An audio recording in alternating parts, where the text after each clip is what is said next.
कर्पूरगौरं करुणावतारं संसारसारं भुजगेन्द्रहारं सदा वसन्तं हृदयारविन्दे भवं भवानी सहितं नमामि। हर हर महादेव। जय भोलेनाथ। आप सभी पर भोलेनाथ और माता पार्वती का आशीर्वाद सदैव बना रहे। आज सुनिए सोमवार व्रत की संपूर्ण कथा। पौराणिक कथा के अनुसार अमरावती नगर में एक धनी व्यापारी रहा करता था। दूर दूर तक उसका व्यापार फैला हुआ था। नगर में उस व्यापारी का सभी लोग बहुत सम्मान करते थे।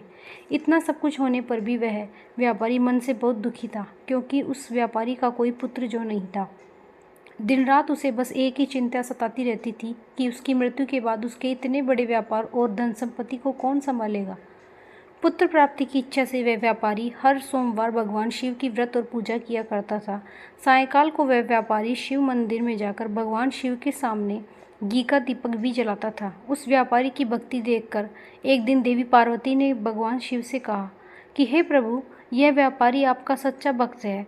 कितने दिनों से ये सोमवार का व्रत और पूजा नियमित कर रहा है। भगवान, आप इस व्यापारी की मनोकामना अवश्य पूर्ण करें। तब भगवान शिव ने मुस्कुराते हुए कहा कि हे पार्वती, इस संसार में सबको उसके कर्म के अनुसार फल की प्राप्ति होती है।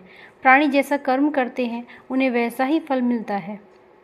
इसके बाद भी देवी पार्वती नहीं मानी।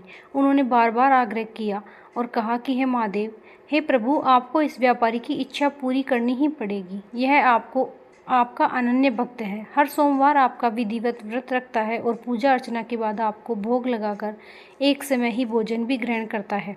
आपको इससे पुत्र प्राप्ति का वरदान तो देना ही पड़ेगा। प्रभु देवी पार्वती का इतना आग्रह देखकर भगवान शिव ने कहा कि हे देवी, तुम्हारे आग्रह पर मैं इस व्यापारी को पुत्र प्राप्ति का वरदान तो देता हूँ, लेकिन इसका पुत्र 16 वर्ष से अधिक जीवित नहीं रहेगा। उसी रात भगवान शिव ने स्वप्न में उस व्यापारी को दर्शन देकर उसे पुत्र प्राप्ति का वरदान दिया और उसके पुत्र के 16 वर्ष तक जीवित रहने की बात भी बताई। भगवान के वरदान से उस व्यापारी को खुशी तो हुई, लेकिन पुत्र की अल्पायु की चिंता ने उसे खुशी को नष्ट कर दिया। व्यापारी अब भी पहले की तरह सोमवार का विधिवत व्रत करता रहा। कुछ महीने पश्चात उसके घर एक बहुत ही सुंदर पुत्र उत्पन्न हुआ। पुत्र जन्म से व्यापारी के घर में खुशियां भर गई। बहुत धूमधाम से पुत्र जन्म का समारोह मनाया गया। व्यापारी को पुत्र जन्म की अधिक खुशी नहीं हुई, क्योंकि उसे पुत्र की अल्पायु के रहस्य का पता था, लेकिन यह रहस्य घर में किसी और को मालूम ही नहीं था। विद्वान ब्राह्मणों ने उसे पुत्र का नाम अमर रखा। जब अमर 12 वर्ष का हुआ तो शिक्षा के लिए उसे वाराणसी भेजने का निश्चय किया गया। व्यापारी ने अमर के मामा दीपचंद को बुलाया और कहा कि अमर को शिक्षा प्राप्त करने के लिए वाराणसी छोड़कर आओ। अमर अब अपने मामा के साथ शिक्षा प्राप्त करने के लिए चल दिया। रास्ते में जहाँ भी अमर और दीपचंद रात्रि विश्राम के लिए ठहरते, वहीं यज्ञ करते और ब्राह्मणों को भोजन भी कराते थे। लंबी यात्रा के बाद अमर और दीपचंद एक नगर में पहुंचे। उस नगर के राजा की कन्या के विवाह की खुशी में पूरे नगर को सजाया गया था।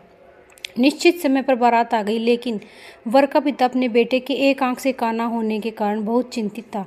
उसे इस बात का भय सता रहा था कि राजा को इस बात का पता चलने पर कहीं वह विवाह से इनकार न कर दे, इससे उसकी बदनामी होगी। वर के पिता ने अमर को देखा तो उसके मस्तिष्क में एक विचार आया। उसने सोचा, क्यों न इस लड़के को दूल्हा बनाकर राजकुमारी से विवाह करा दूं। विवाह के बाद इसको धन देकर विदा कर दूंगा और राजकुमारी को अपने नगर में ले जाऊंगा। वर के पिता ने इस संबंध में अमर और दीपचंद से बात की।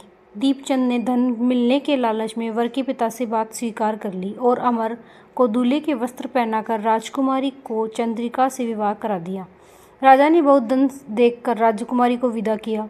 अमर जब लौट रहा था तो सच नहीं छिपा सका और उसने राजकुमारी के दुपट्टे पर लिख दिया, राजकुमारी चंद्रिका, तुम्हारा विवाह तो मेरे साथ हुआ था। मैं तो वाराणसी में शिक्षा प्राप्त करने जा रहा हूँ। अब तुम जिस नवयुवक की पत्नी बनना पड़ेगा वह काना है। जब राजकुमारी ने अपने दुपट्टे पर लिखा हुआ पढ़ा तो उसने काने लड़के के साथ जाने से इनकार कर दिया। राजा ने सब बात जानकर राजकुमारी को महल में रख लिया।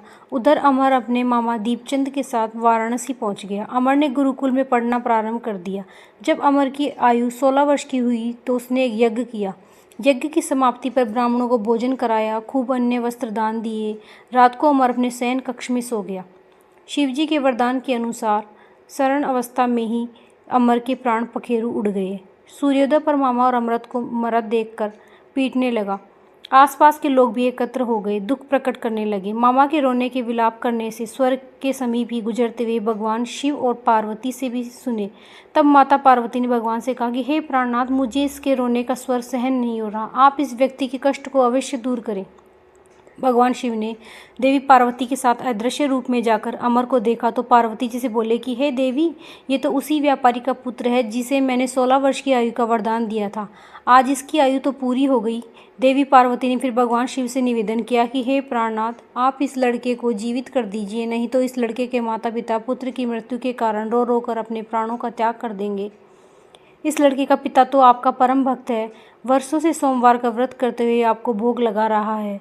माता पार्वती के बार बार आग्रह करने पर भगवान शिव ने उस लड़के को जीवित होने का वरदान दिया और कुछ ही क्षणों में वह जीवित होकर उठा। फिर शिक्षा समाप्त करके अमर मामा के साथ अपने नगर की ओर चल दिया। दोनों चलते हुए उसी नगर में पहुंचे जहां अमर का विवाह हुआ था। उसी नगर में अमर ने यज्ञ आयोजन किया। समीप से गुजरते हुए नगर के राजा ने यज्ञ का आयोजन देखा। तब राजा ने अमर को तुरंत पहचान लिया। यज्ञ समाप्त होने पर राजा ने अमर और उसके मामा को महल में ले गया और कुछ दिन उन्हें महल में रखकर बहुत सारा धन वस्त्र देकर राजकुमारी के साथ विदा कर दिया। रास्ते में सुरक्षा के लिए राजा ने बहुत से सैनिकों को भी साथ भेज दिया। दीपचंद ने नगर में पहुंचते ही एक दूत को घर भेजकर अपने आने की सूचना भेजी। अपने बेटे अमर के जीवित वापस लौटने की सूचना से व्यापारी बहुत प्रसन्न हुआ। व्यापारी ने अपनी पत्नी के साथ स्वयं को एक कमरे में बंद कर रखा था। भूखे प्यासे रहकर व्यापारी और उसकी पत्नी बेटे की प्रतीक्षा कर रहे थे। उन्होंने प्रतिज्ञा कर रखी थी कि यदि उन्हें अपने बेटे की मृत्यु का समाचार मिला तो वे दोनों भी अपने प्राण त्याग देंगे। व्यापारी अपनी पत्नी और मित्रों के साथ नगर के द्वार पर पहुंच गया। अपने बेटे के विवाह का समाचार सुनकर पुत्र वधू राजकुमारी चंद्रिका को देखकर उसकी खुशी का ठिकाना नहीं रहा। उसी रात भगवान शिव ने व्यापारी के स्वप्न में आकर कहा कि हे श्रेष्ठी, मैंने तेरे सोमवार के व्रत करने और व्रत कथा सुनने से प्रसन्न होकर तेरे पुत्र को लंबी आयु प्रदान की है। यह सुनकर व्यापारी बहुत प्रसन्न हुआ। सोमवार का व्रत करने से व्यापारी के घर में खुशियां लौट आई। शास्त्रों में लिखा है कि जो स्त्री पुरुष सोमवार का विधिवत व्रत करते हैं और व्रत कथा सुनते हैं, उनकी सभी इच्छाएं महादेव की कृपा से पूरी हो जाती हैं। सोमवार व्रत कथा समाप्त। राधे राधे।